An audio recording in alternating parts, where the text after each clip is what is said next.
It's an enormous pleasure to be able to introduce John Øvretveit. He's Director of Research and Professor of Health Innovation, Implementation, and Evaluation at the Karolinska Institutet's Medical Management Center, the Department of Learning, Informatics, Management, and Ethics in Stockholm.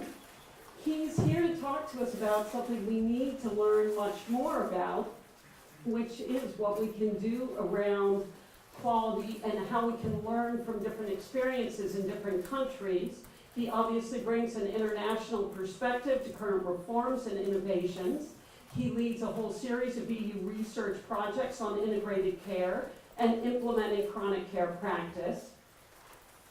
He was awarded the 2014 Donabedian International Quality Award for his work on quality economics. And I don't want to take up any more of his time because I'm so eager to hear from him. Thank you so much for joining us.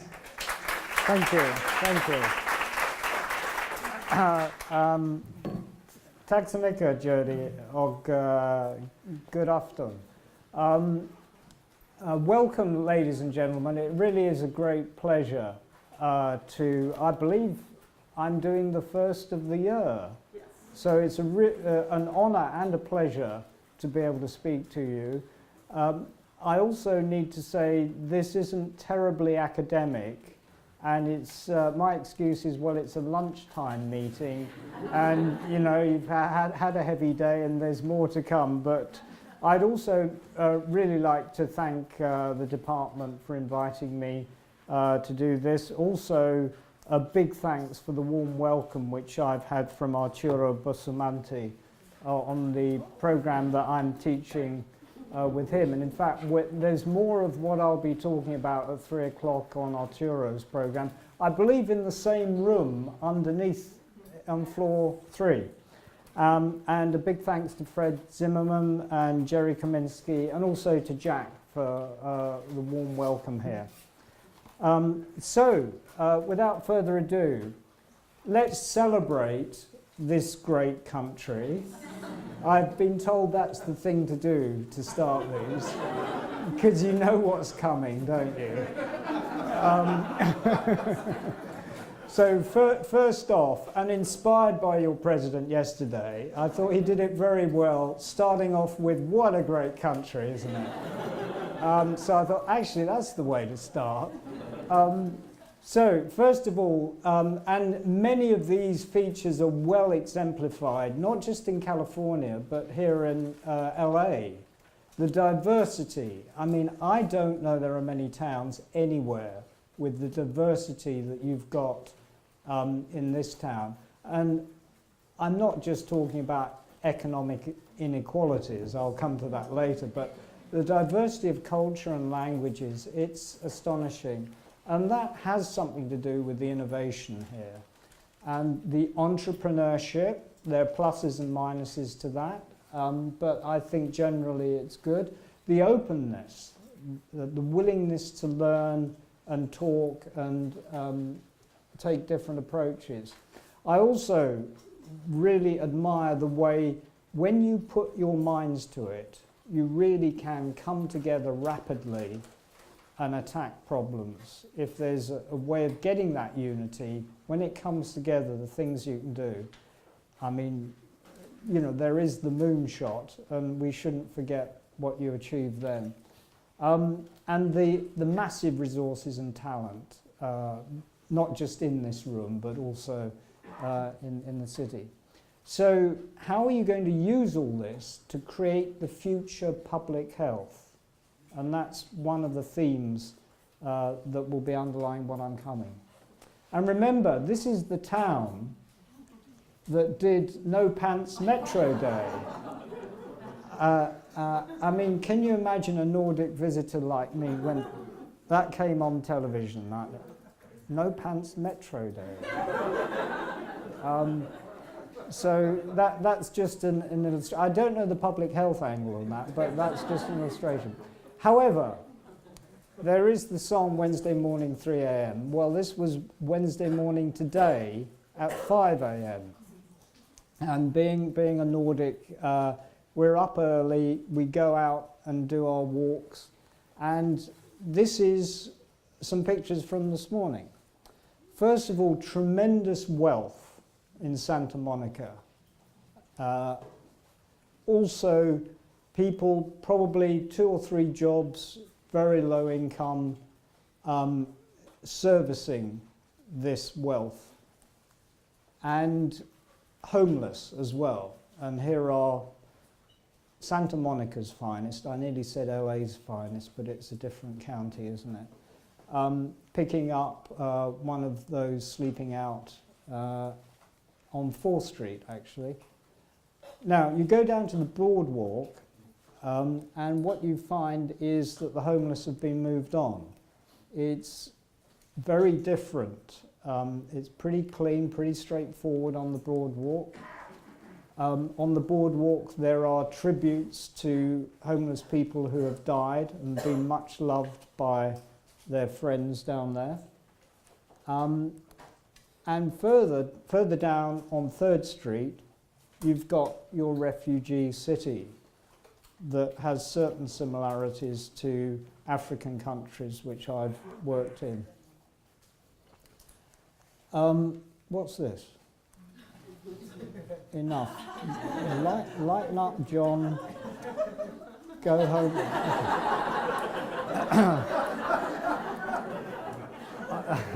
Clearly, I've been watching too much Fox News. So anyway, the perspective is about how do wealth inequalities and attitudes affect health.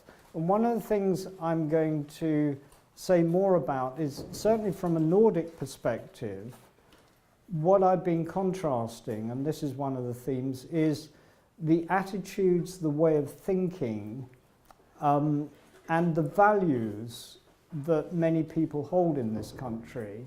And I think that has been underestimated, how strongly that affects your approach to health and healthcare.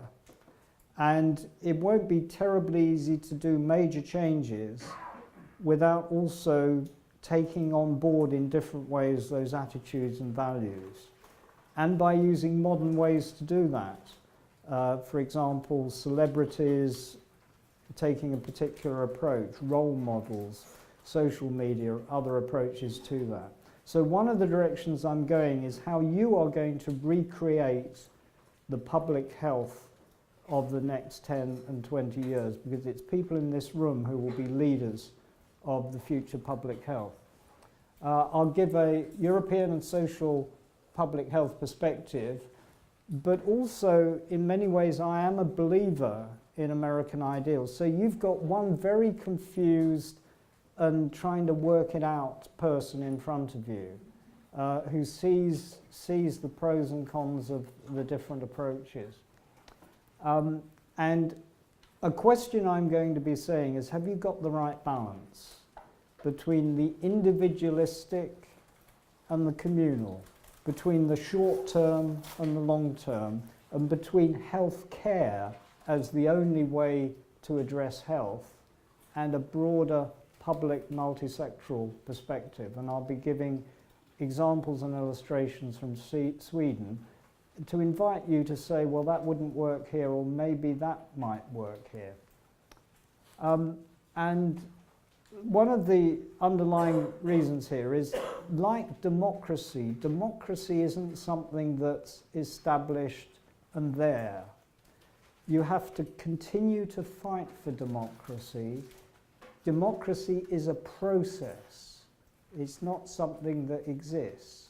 And each generation has to reinvent it or recreate it or re-preserve it in different ways. And I think your founding fathers are turning in their graves right now after looking at the last three or 4 years in Washington. How did they let industry and the lobbyists steal democracy? We gave them everything they needed to protect it, and they were asleep on the watch. They let it be taken over. Public health has to move with the times. You have to be pragmatic and realistic about what's achievable. And I'll come to more of that. But it's also, if you can't break some of the boundaries between disciplines and sectors and services, we look to you in California to find the new ways. And I think there could be a Californian public health that really is very innovative. And one of the things I'm going to point to later is Public Health 3.0 that some of you may know about. It's that kind of thing that I'm talking about. So, what's this? Oh yes, it's a different perspective to the US worldview that you're going to be getting. So evildoers, that's the evildoers. What's that? They're calling us pussies. What? I need to look that up somewhere. So, so guess what the red dot is? Yes, that's the US. Out there on life expectancy and percentage expenditure, and that was 8 years ago. Unsustainable, some might say actually unethical. This is an unethical way to do things. Let me introduce you to two of the neighbours in my apartment. Sven Johansson, a keen fisherman, and Rhoda Elmi, and that's a great picture that a friend of mine took, who is a Somali immigrant. Sven is 70 years old. How many years do you think he has left on average? Well, he has about 11 years. White rich Americans, well, there may be a few that probably may last longer because they're able to afford really astonishing healthcare, but on the other hand, they may get overtreated. So it's not necessarily true that they would do. But what about a Mexican US citizen? I'm not talking about undocumented. What would be their life expectancy? And Rhoda, Swedish infant mortality just over 2 per 1,000. Do you know what it is in the US? The average infant mortality? 3+. It's over 6. Yes, it's 3 times worse for infant mortality. Okay, here are some examples. Life expectancy at birth, guess which is which. Potential years of life lost, interesting study on that. And this here is spent a percentage of gross domestic product. And I'm sure you've seen all these. I'm not going to dwell a lot on these. But again, you know which is which, and you know which one's rising more than the other. And here we've got later figures. That's 9,000 up there, and this is 4,000 here, and that's over a 10-year span. Another thing that's quite interesting is the Commonwealth Fund comparison of unmet needs due to cost. So they ask people, did you forego healthcare because of the cost? Sweden, there's above average income, and 5% of people above average income did say, well, yeah, there's a cost issue here. And it's 14 if you're below average income, and it's pretty much the same sort of equation. These are fairly comparable. That goes up to 20% of above average and 39% of below average in the States. Related to that is a recent CDC survey. 27% of the respondents from all income groups, quote, faced difficulty paying their medical bills in the previous year. That's 27% of all Americans faced difficulty paying their medical bills in the previous year, those who did that. you know how one carefully selects the graphs for what you want to describe. You may wonder whether this person speaking to you, I'm not a Swedish citizen, but I've been living in Sweden for 20 years, so of course this is the particular visual that I show you there, with Sweden right up there on the quality score, and about average. So what's this? Critic. Tell us something you don't know, or what can I do about it? So I think the critic is saying, yes, all very interesting, Sweden's great, and etc., but, you know, move on. Observations.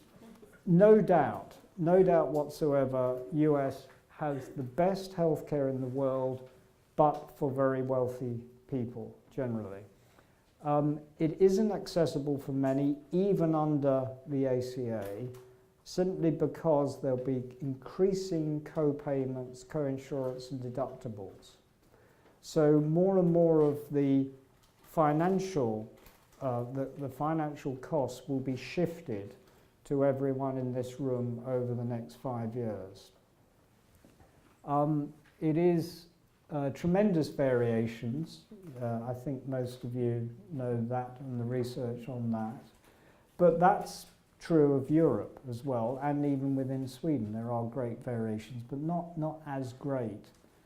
Hospital and specialist dominated, again, I think probably the only few, there are about 2 or 3 or 4 European countries where you'd say, well, that's not so true, but it's pretty true of Europe as well. Preventative care is underprovided, much so compared to Europe. And the question then is, well, is the spend on healthcare unrelated to the performance on those typical health indices that you see when you compare that? Now, well, actually, I shouldn't say my own personal view. I'll ask you what your view is. I'm going to ask for some quick make your minds up votes. I'd like to start with that one. Performance on health indicators is weakly related to the healthcare spend. Now, who would say, I would agree with that. I would say performance on health indicators is weakly related to healthcare spend. Who would agree with that? Okay, so that's probably about 50 to 60%. Who would say, no, I disagree with that? Any disagrees? Good, a good public health group here. And any with the, well, possibly weakly, or it depends. That's better, some more academics. My current view of this, and this is, I don't have a lot of evidence for this, but it's from most of my work in Africa has been sub-Saharan Africa, and I think up to a certain level, basic good primary health care, maternal mortality, child survival to 5 and so on, I think up to a certain amount you've got to spend a certain amount on healthcare to get a certain level of health. But then as you spend more and more, I think it tails off, and there may even be a curve where actually when you start getting into US type figures, you actually may be beginning to damage health through overuse and the financial incentives to make money through overdoing it. I won't, given the time is short, I'm not going to go through all these, but you can see the drift of where I'm going, because I was going to ask you, well, do you think the high cost of healthcare is actually due to many causes, that there are multiple causes for the high cost? Is health influenced by many factors? Well, what would you expect a group like this to say to that? And then, if the problem is multi-causal, would you then need a multi-solution solution?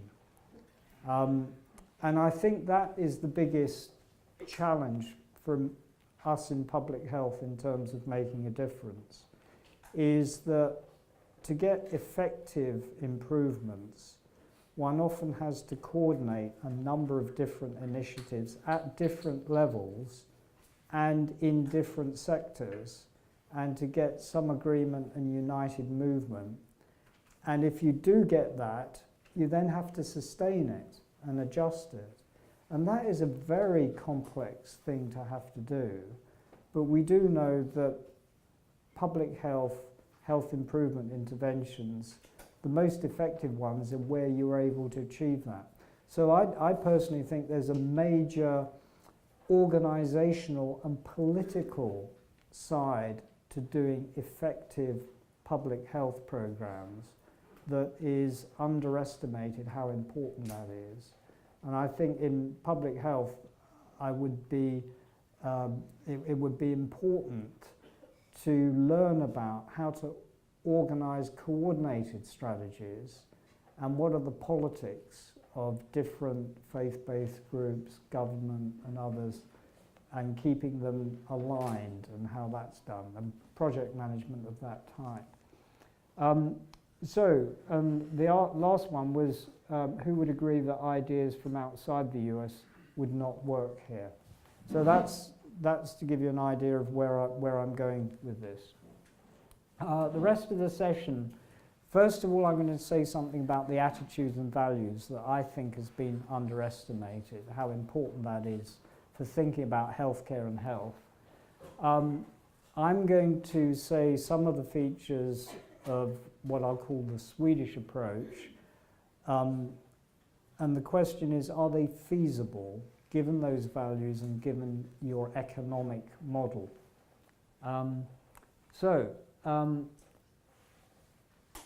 Generally, from my perspective, I think most Americans put an enormous value and emphasis on the idea of freedom from want and freedom to please yourself so long as it doesn't harm anyone else. And these are really important ways of thinking and ways of behaving and acting. After all, the country was established by people who escaped persecution and also escaped starvation, essentially. And to some extent, that makes it understandable. And I think that runs through the last 250 years of history in your institutions and what you inherit. The economic values come first, and that affects the environment, the health environment.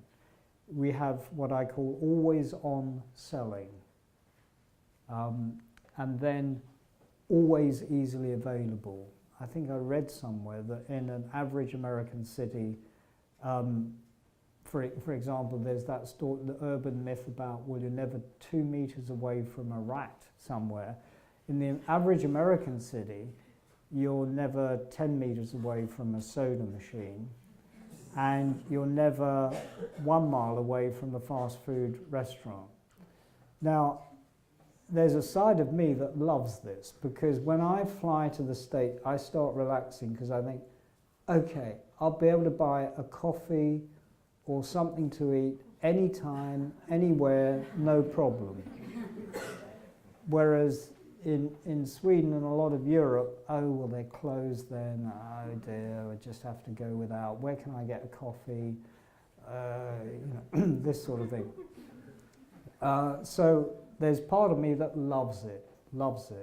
But there's another part of me that sees the constant selling and availability and thinks, now if I wasn't as if the discipline hadn't been instilled in me by my parents and culture and everything of you do not eat while you're walking, you eat at meal times, there are certain things that you should eat that are good for you. All of this is sort of, I don't know, it's sort of part of the cultural way of doing.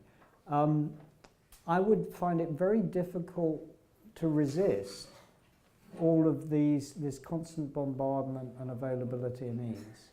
And I think you underestimate how influential that is. Another way to put it is you're not aware of the air you breathe, the attitudes in the environment, and so on. And hence, the solution is an individual solution. So in Santa Monica, you can buy your Brazilian Jiu-Jitsu to develop your self-defense, your discipline, and your weight loss. I'm not sure that's a public health solution, but it shows the kind of way of thinking. Now, this is a way to also to illustrate or bring out the point. Sweden, the attitude is in terms of, well, are we allowed to do that? You know, so who do we ask before we can do it? I'm serious. I'm serious. There must be a reason we can't do that. The second one is, well, if it's important, the government should do something. If we want it done properly and it's important, then we need to get government to do it. And that really is how we think. As regards services, healthcare, well, wait and do what they say. It's very, you know, okay, we're in health services now, the doctors, with nurses and things. Much more so than it is here. There's an element of that in every country, but much more so there. And we also have a public no-fault compensation and patient rights.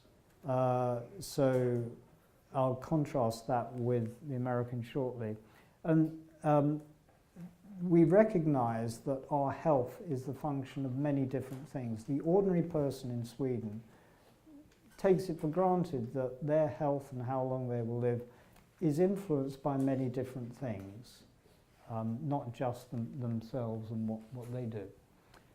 Contrast with the US, in your DNA, in the people in this room's your DNA, is a freedom gene that simply is not there. If you did a genomic profile of my gene, it's different. It's a different gene. The second attitude is we need to change this, not government. We need to get a group of people together, voluntary organisations. If it's important, we just do it. And I will not accept this service. I'm sorry, I will not put up with how I'm being treated, and I will speak loudly to make the point. And I don't care what sort of exhibition of myself I make. I'm standing up for my rights, etc., etc. And my lawyer can and will sue. And there's a million of them queuing up, waiting to do so. And individuals' health, that's their responsibility. It's an individual thing. What I'm really trying to do is it's very difficult to see when you're part of it how that is, unless you contrast it and compare. So there's also the double shock of the last 10 years or so. Last century clearly was the American century, no doubt about that. The question is, what about this century? I thought your president made a good argument for it yesterday night, that it's also this century is your century, but it's no longer a right that you've inherited. You're preeminent, but you're not the top dog anymore. The income, for the ordinary person in the States, the income rise will be slower. And this is looking like the new normal. Incredibly difficult to get a job, difficult to keep it, higher unemployment, greater wealth inequities. The question is, will your entrepreneurism, your innovatory entrepreneurism, how will that affect productivity and your competitiveness as a nation? And how are you as an individual part of that future. And you've all heard about the, the educated, able, well-off versus service industries. They will have a job, but it's the people in the middle that are going to have the challenges. So there are big questions over the next years and big issues about how that will affect health.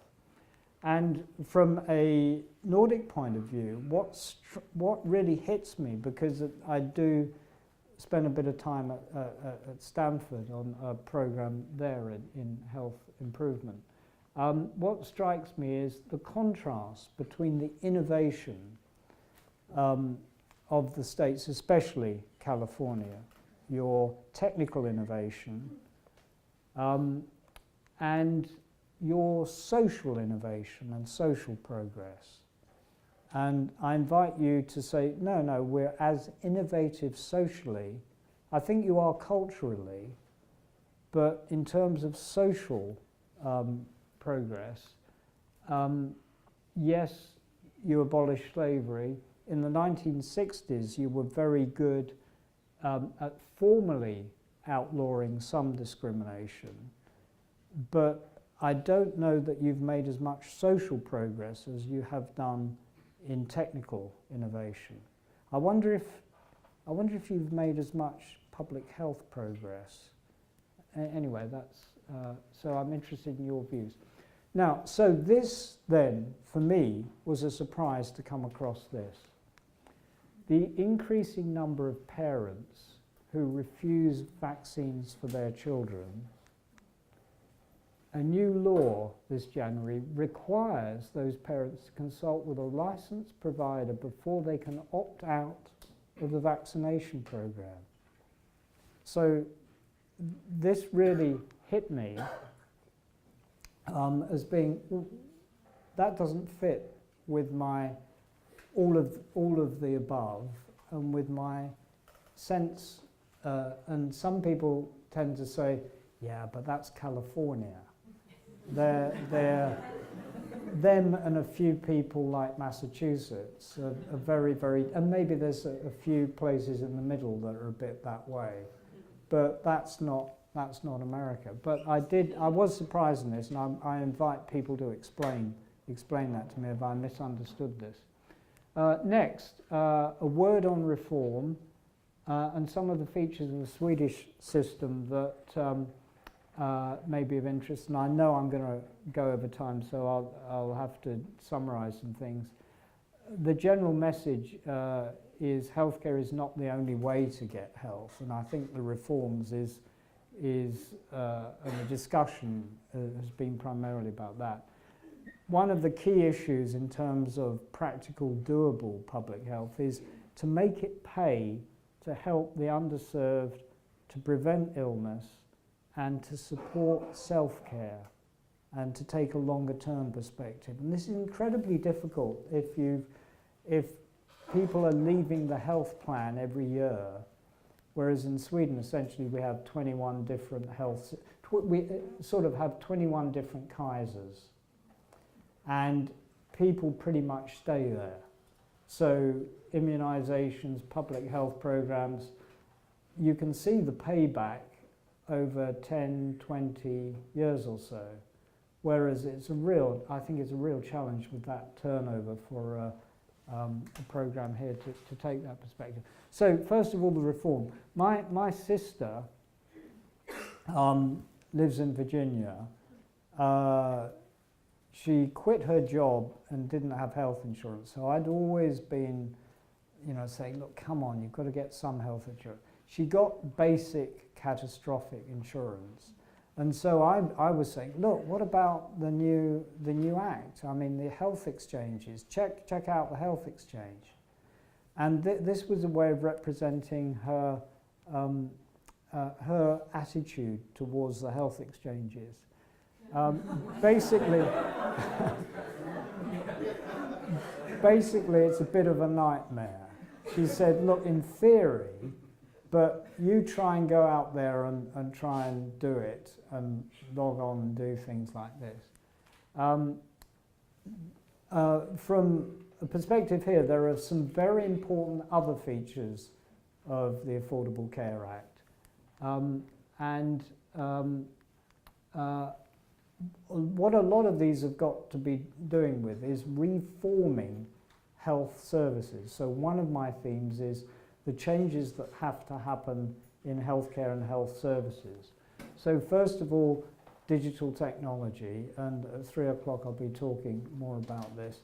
Essentially, we're in the Stone Age in healthcare for most of the USA in terms of use of digital technologies. Even a basic EMR, you have to pay individual doctors about $40,000 just to put the box on their desk. And then to connect them, major nightmares about things like this. Enabling self-care that is wanted, not offloading onto individual self-care that they don't want in the way that tends to happen with a lot of the work on the internet now.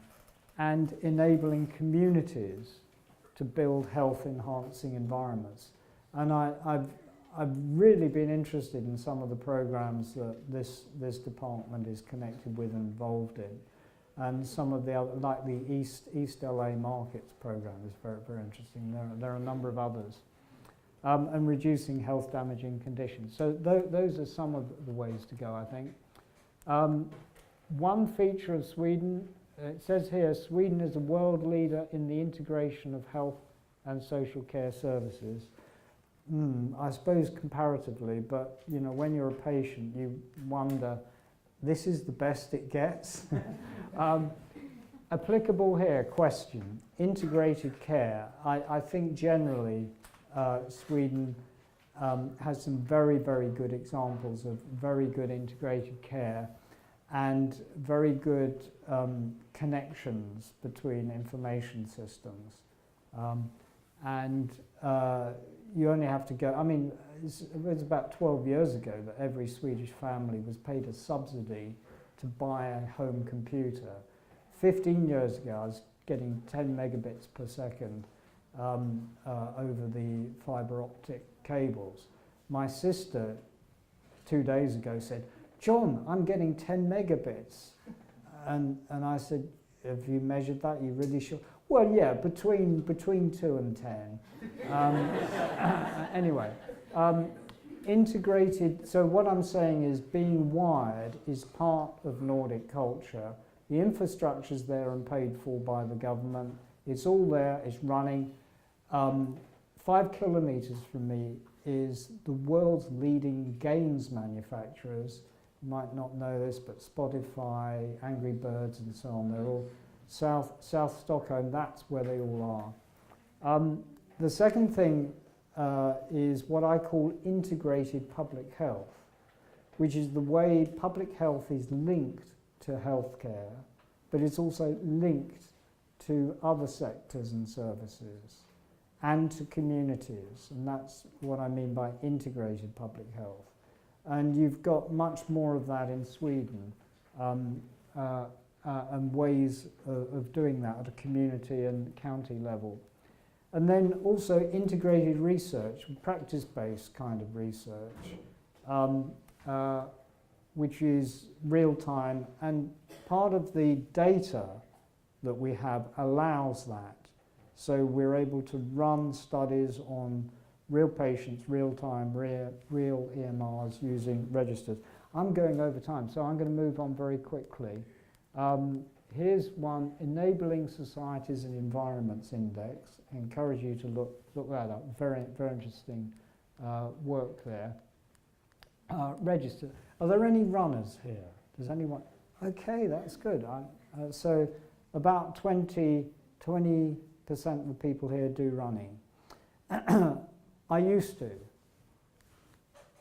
until you can't see this, but this is a hip, and I'll never forget when the orthopedic surgeon said, "Look at this picture," and we went over to the light box, and it was, "That's bone on bone, John, that's why it's hurting." Yeah, I can see that. And then he smiled at me and he said, "But we can do something about that." So here's the thing. Within 10 days, I was on my back under anaesthetics and they were doing their thing. 10 days, it cost me probably about 200 kroner, which is, it's only about $20. The total thing, everything for that. It was the best in the world for reasons that I'm about to show you. I couldn't get better care anywhere.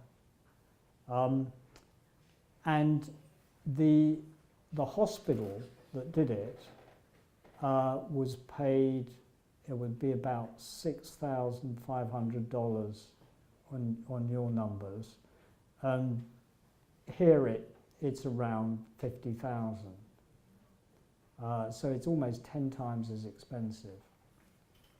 Why do I say it's the best in the world? Well, we have, for the last 35 years, a national database where surgeons have put information about patients into this secure database for 35 years.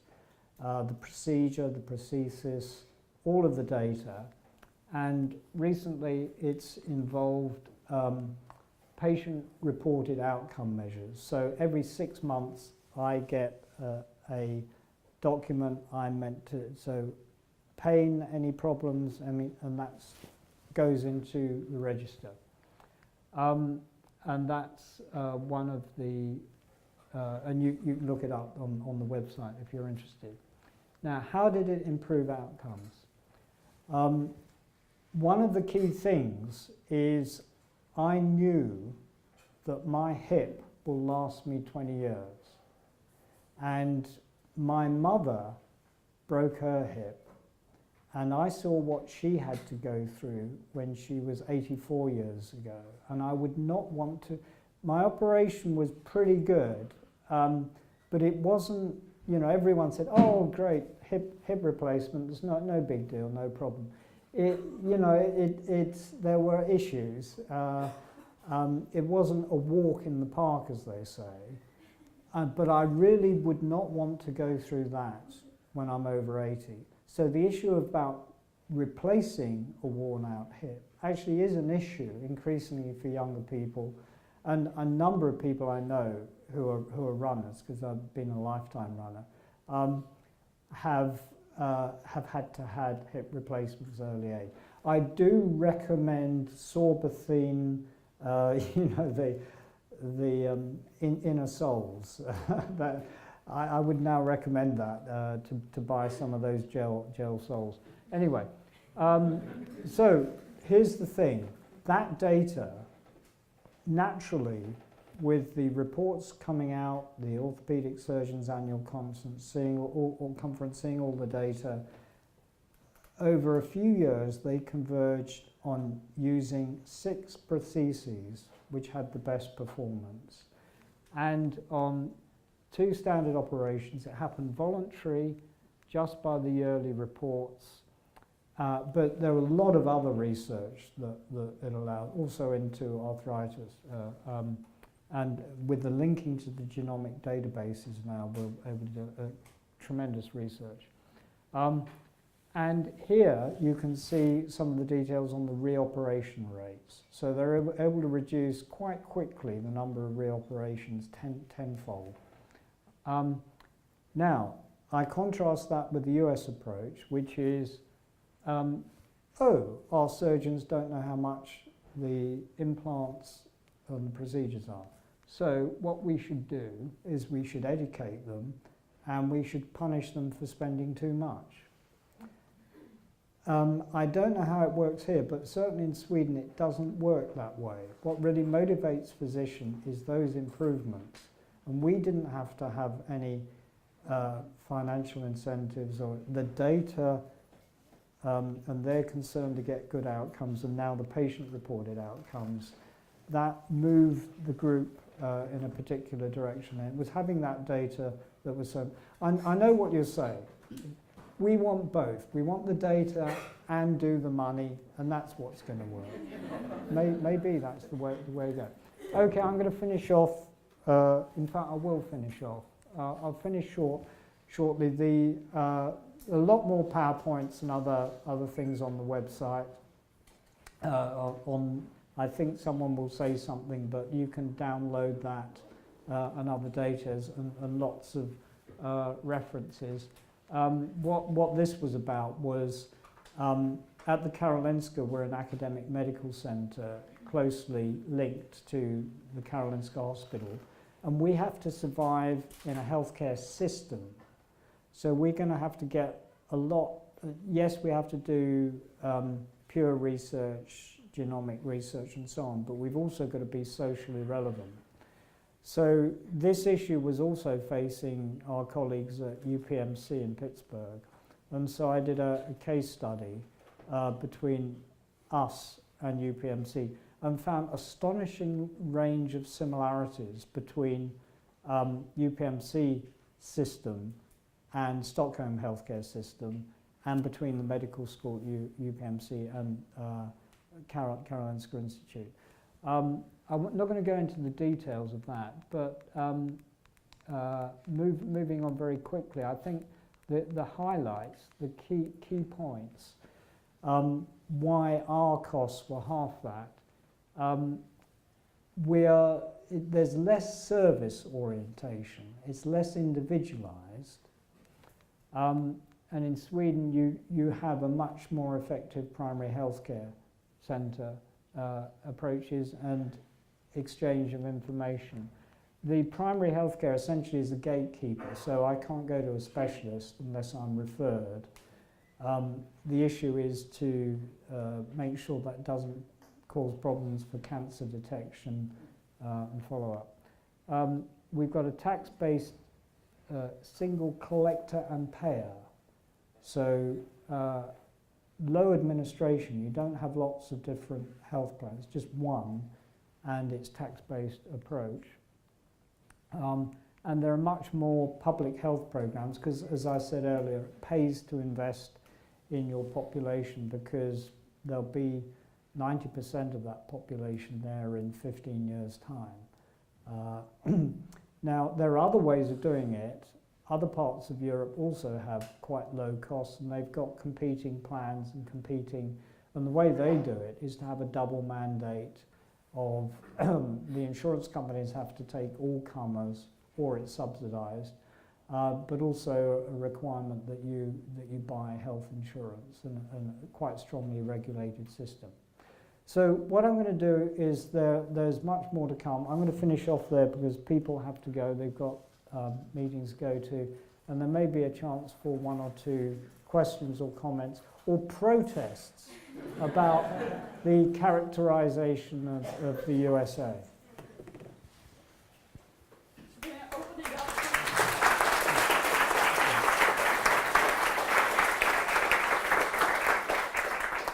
Questions, comments, objections?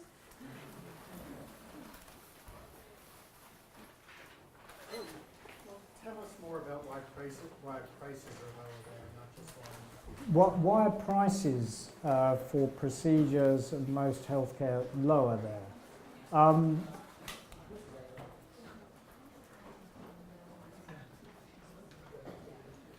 First of all the physicians are salaried.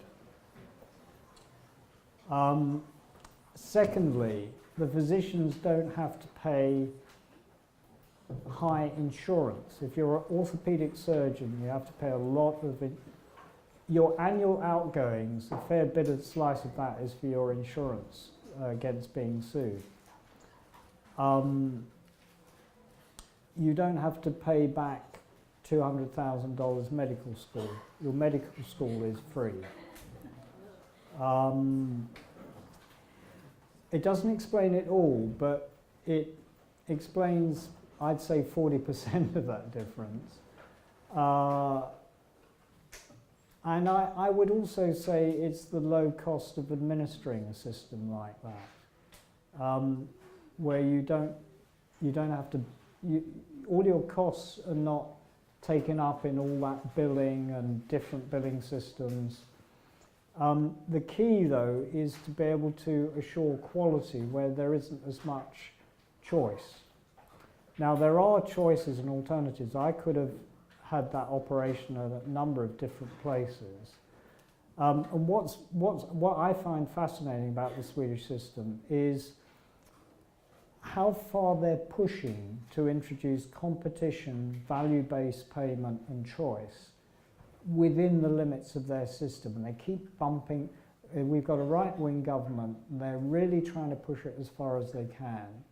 But they have not privatized hospitals, although the hospitals are private public companies. I think that's the quickest or best way to explain it, some of the differences. And I was just wondering, on this slide, could you explain better what you mean by less individualized? Because we always think of individualized care as good care. Yeah. Yeah. I would say it's less individualized in terms of service quality. I would say that in terms of clinical needs assessment and professional quality, it is individualized, no doubt about it. But in terms of when I go into hospital, there's a fairly standard routine. I don't have lots of options about what I can eat, and it's not a hotel service, so it's definitely less individualized in that. I think there's also a willingness amongst physicians and others to follow guidelines and follow standards of care, and less of a kind of I did all of this training and I will decide what's appropriate, and I've found in my experience this is the way to go. So I think in that sense. Maybe we'll take one more question or comment and then ask John to stay after. Okay. Yeah. How do the Swedish people feel about the exchange of data, the privacy and security of the data? This is such an important point, and The it's registries and all? I'm doing a session at 3 Arturos where I'll be talking about the registers, and I think this is the key issue. It's not the technical, it's the privacy thing. And there are a number of different options. We have very strong European and Swedish laws. And I think the big issue is how to enable and ensure liquidity of data so that every provider has quick, easy access at the point of care all the time to the data they need on you, but also to allow us to have either full control or some influence over who has access to that. Now, one way to do that is with a personal health record, and you decide, you give the entry code to whichever provider you choose to. The way Kaiser and others are doing it are through patient portals where, as it were, they have your data and you're in their system. And I think it is very unclear in this country who owns those data and where it can go and what's happening. And I think one of the biggest issues over the last 18 months or so has increasing awareness amongst the American population that, well, actually, your data, once you put your data on that web, anyone can get it anywhere, anytime, and you should assume that, not least the government. But so in fact, I would say the quick answer to that, the quick lunchtime answer to that is, we're more afraid of your government's access to our data.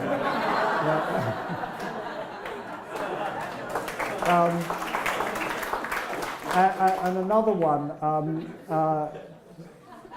Google poached one of my students, and I recently visited him up at the Google place. It really is like that up there. And he told me one of the jokes going around, which was, you know, they really should have let us deal with that website, because all we'd have to do is we'd have that Google thing with name, date of birth, don't worry, we'll do the rest.